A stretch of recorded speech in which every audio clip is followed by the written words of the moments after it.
Vamos então ao 18º capítulo, Resgates Coletivos. Entendíamos-nos com Silas acerca de variados problemas, quando o expressivo chamamento de Druso nos reuniu ao diretor da casa em seu gabinete particular de serviço. O chefe da mansão foi breve e claro. Apelo urgente da terra pedia auxílio para as vítimas de um desastre aviatório. Sem alongar-se em minúcias, informou que a solicitação se repetiria dentro de alguns instantes e conviria a esperar a fim de examinarmos o assunto com eficiência precisa. Com efeito, mal terminara o apontamento e sinais algo semelhantes aos do telégrafo de Morse se fizeram notados em curioso aparelho. Druso ligou tomada próxima e vimos um pequeno televisor em ação, sobre vigorosa lente, projetando imagens movimentadas em tela próxima, cuidadosamente encaixada na parede a pequena distância. Qual se acompanhássemos curta notícia em cinema sonoro, contemplamos surpreendidos a paisagem terrestre. Sobre a crista de serra alcantilada e selvagem, destroços de grande aeronave guardavam consigo as vítimas do acidente. Adivinhava-se que o piloto, certamente enganado pelo traiçoeiro oceano de espessa bruma, não pudera evitar o choque com os picos graníticos que se salientavam na montanha, silenciosos e implacáveis, à maneira de medonhos torreões de fortaleza agressiva. Em pleno quadro inquietante, um ancião desencarnado, de semblante nobre e digno, formulava requerimento comovedor, rogando à mansão a remessa de equipe adestrada para a remoção de 6 das 14 entidades desencarnadas no doloroso sinistro. Enquanto Druso e Silas combinavam medidas para a tarefa assistencial, Hilário e eu olhávamos, espantados, o espetáculo inédito para nós ambos. A cena aflitiva parecia desenrolar-se ali mesmo. 8 dos desencarnados no acidente jaziam em posição de choque, algemados aos corpos, mutilados ou não. 4 gemiam, jungidos aos próprios restos, e 2 deles, não obstante ainda enfaixados, as formas rígidas, gritavam desesperados em crises de inconsciência. Contudo, amigos espirituais abnegados e valorosos velavam ali, calmos e atentos. Figurando-se cascata de luz vertendo do céu, o auxílio do alto vinha solícito, em abençoada torrente de amor. O quadro patético era tão real à nossa observação que podíamos ouvir os gemidos daqueles que despertavam desfalecentes, as preces dos socorristas e as conversações dos enfermeiros que concertavam providências à pressa. De alma confrangida, vimos desaparecer a notícia televisada, enquanto Silas cumpria as ordens do comandante da instituição com admirável eficiência. Em poucos instantes, diversos operários da casa puseram-se em marcha na direção do local minuciosamente descrito. Voltando ao gabinete em que lhe aguardávamos o retorno, Silas ainda se entendeu com o orientador por alguns minutos com respeito ao serviço em foco. Foi então que Hilário e eu indagamos se não nos seria possível a participação na obra assistencial que se processava, no que Druso paternalmente não concordou, explicando que o trabalho era de natureza especialíssima, requisitando colaboradores rigorosamente treinados. É cada um dentro da sua especialidade, né? As coisas são muito organizadas e disciplinadas, né, no plano espiritual. Cientes de que o generoso mentor poderia dispensar-nos mais tempo, aproveitamos o ensejo para conversar a questão das provas coletivas. Hilário abriu campo livre ao debate, perguntando respeitoso por que motivo era rogado o auxílio para a remoção de 6 dos desencarnados, quando as vítimas eram 14. Druso, no entanto, replicou em tom sereno e firme. O socorro no avião sinistrado é distribuído indistintamente. Contudo, não podemos esquecer que se o desastre é o mesmo para todos os que tombaram, a morte é diferente para cada um. Não existem dois desencarnes iguais, como não existem dois nascimentos iguais. Cada pessoa é uma pessoa e cada um de nós tem a sua sintonia, as suas cargas energéticas, né? Tem uma série de coisas que fazem com que o nosso nascimento foi específico para nós, o nosso desencarne também será específico para nós. Então ele diz aqui, não podemos esquecer que o desastre é o mesmo para todos os que tombaram. A morte é diferente para cada um. No momento, serão retirados da carne tão somente aqueles cuja vida interior lhes outorga a imediata liberação.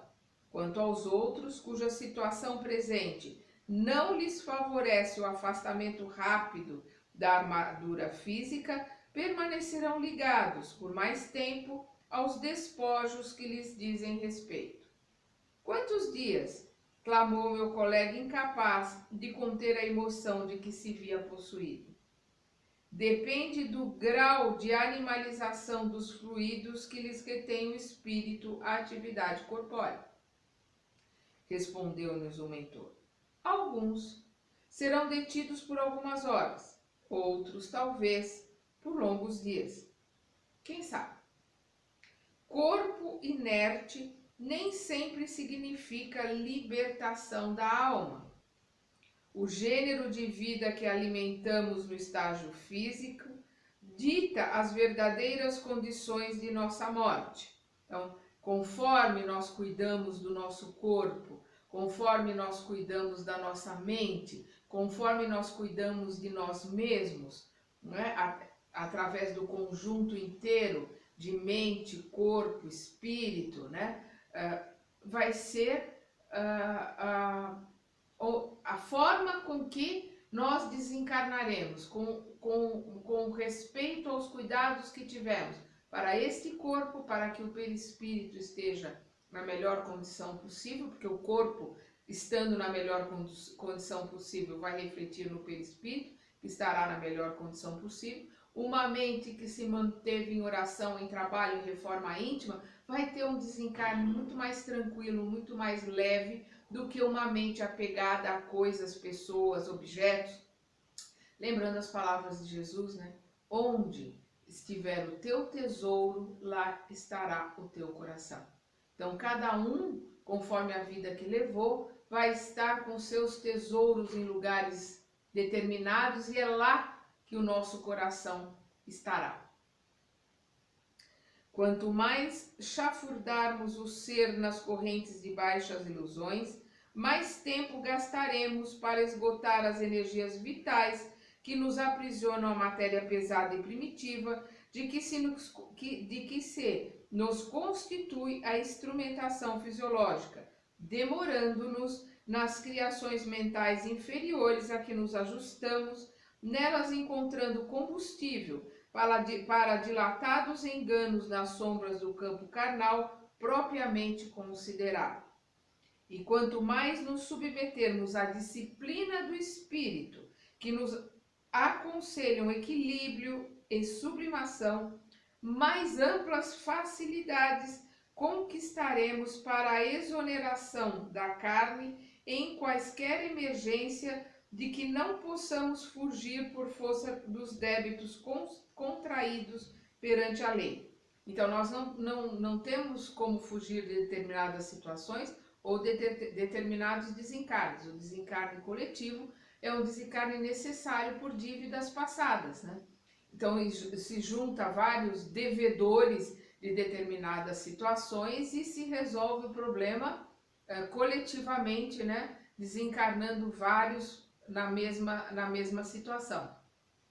Então, nós temos que entender que conforme for a nossa vibração, a nossa energia, o nosso campo mental, ou seja, a nossa psicosfera, é que vai se dar o desenlace do corpo, né? As energias vitais vão estar mais presas ao corpo quanto mais material for aquela pessoa, e mais soltas e mais leves, mais fáceis de serem desligadas, quanto mais sublimarmos a nossa existência, crescermos, aprendermos, realizarmos a nossa reforma íntima, trabalharmos para o outro e pelo outro, né, além de nós mesmos. Assim é que morte física não é o mesmo que emancipação espiritual. Ninguém se modifica porque desencarnou. No desencarne estaremos exatamente como somos, ou bons, ou maus, ou mais ou menos. Vai depender de nós. Isso, no entanto, considerei, não quer dizer que os demais companheiros acidentados estarão sem assistência, embora coagidos à temporária detenção nos próprios restos. De modo algum, ajuntou o amigo generoso, ninguém vive desamparado. A gente ouve isso em todos os livros o tempo todo. Ninguém vive desamparado. O amor infinito de Deus abrange o universo. Os irmãos que se demoram enredados em mais baixo teor de experiência física compreenderão gradativamente o socorro que se mostram capazes de receber. Todavia, reparou Hilário, não serão atraídos por criaturas desencarnadas de inteligência perversa, já que não podem ser resguardados de imediato? Druso estampou significativa expressão facial e ponderou. Sim, na hipótese de serem surdos ao bem, é possível se rendam às sugestões do mal, a fim de que, pelos tormentos do mal, se voltem para o bem. Então, afins atraem afins. Então, eles não podem socorrer aqueles que estão presos aos corpos pela materialidade, pelo mal que causaram aos outros, pela densidade, né, do seu perispírito. Então, se eles forem atraídos por irmãos iguais a eles, né, perversos, ruins também, eles não podem fazer nada. Afins atraem afins. Esses irmãos irão com eles, sofrerão, passarão por problemas grandes, até que eles resolvam, né, se modificarem, pedirem ajuda, e sim poderão ser socorridos. A história de que cada um de nós atrai para perto de si os iguais é uma coisa que nós temos que entender em todos os estágios da vida, encarnado e desencarnado.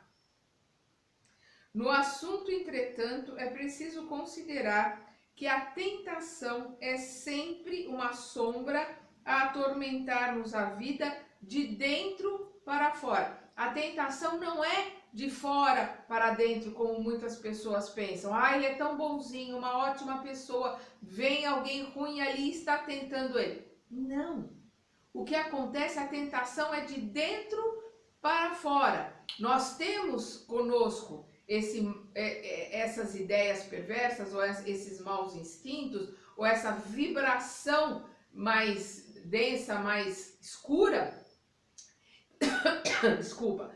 Nós, com a nossa energia, vamos atrair o igualzinho a nós, que vai falar a mesma língua, vai ter sintonia. Então a tentação não é de fora para dentro, é de dentro para fora. Somos nós que atraímos aquele igualzinho que vem ali. A explicação não poderia ser mais clara. Talvez por isso, algo desconcertado pelo esclarecimento direto, meu companheiro, que tanto quanto eu não desejava perder a oportunidade de mais ampla conversação, acentuou humilde. Nobre instrutor, de certo não temos o direito de questionar qualquer determinação que lhe dimane da autoridade. Ainda assim, estimaria conhecer mais profundamente as razões pelas quais nos é defeso, quer dizer, nos é proibido, né, o trabalho de colaboração nos serviços pertinentes ao socorro nos resgates de conjunto. Não poderíamos, acaso, cooperar com os obreiros desta casa nas expedições de auxílio às vítimas de acidentes diversos, de modo a pesquisar as causas que os determinaram? Indiscutivelmente, a mansão com as responsabilidades de que se encontra investida, desincumbir-se-á de trabalhos dessa espécie todos os dias. Quase todos os dias, corrigiu Druso, sem pestanejar. E fitando Hilário, de estranha maneira aduziu. É imperioso observar, porém, que vocês coletam material didático para despertamento de nossos irmãos encarnados, quase todos eles em fase importante de luta no acerto de contas com a justiça divina. Analisando os resgates dessa ordem, vocês fatalmente seriam compelidos à autópsia de situações e problemas suscetíveis de plasmar imagens destrutivas no ânimo de muitos daqueles que ambos se propõem a auxiliar. Então nós vamos ver aqui o Druso delicadamente, educadamente, colocando que não era permitido que eles fossem ajudar, porque não seria permitido a eles descreverem as cenas e as situações que estariam acontecendo ali, porque isso faria com que nós plasmássemos, nós lendo, visualizando tudo aquilo que estava ali, nós plasmaríamos, ou seja, materializaríamos à nossa volta situações extremamente difíceis, extremamente dolorosas, que não nos ajudariam, muito pelo contrário, poderia nos influenciar para certas tristezas, medos, que não ajudam em nada, só atrapalham, e desânimo. Esboçando leve sorriso em que deixava transparecer a humildade que lhe adornava o espírito de Skol, aditou: parece-me que não seríamos capazes de comentar um desastre de grandes proporções no campo dos homens sem lhes insuflar o vírus do medo, tanta vez portador do desânimo e da morte. Então, justamente por isso, para não causar medo nem desânimo naqueles que estivessem lendo aquilo que eles estão transmitindo. A palavra do orientador, serena e evangélica, reajustava-nos os impulsos menos edificantes. Inegavelmente, a terra jaz repleta de criaturas tanto quanto nós, algemadas a escabrosos compromissos, carentes de ação contínua para o necessário reequilíbrio. Não seria justo atormentá-las com pensamentos de temor e flagelação, quando através do bem, sentido e praticado, podemos cada hora arredar de nossos horizontes as nuvens de sofrimentos prováveis. Desculpa.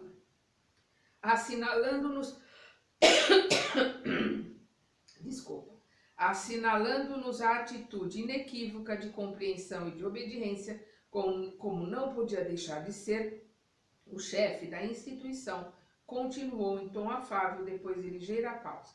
Imaginemos que fossem analisar as origens da provação a que se acolheram os acidentados de hoje. Surpreenderiam, de certo, delinquentes que em outras épocas atiraram irmãos indefesos do cimo de torres altíssimas para que seus corpos se espatifassem no chão.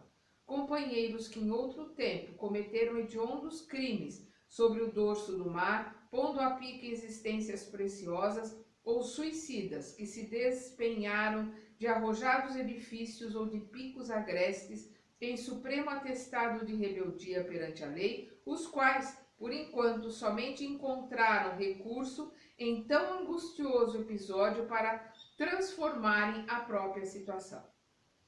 Quantos milhares de irmãos encarnados possuímos nós, em cujas contas com os tribunais divinos figura um débito desse jaez?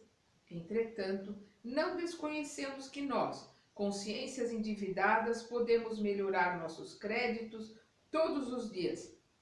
Quantos romeiros terrenos, em cujos mapas de viagem constam surpresas terríveis, são amparados devidamente para que a morte forçada não lhes assalte o corpo em razão dos atos louváveis a que se afeiçoam.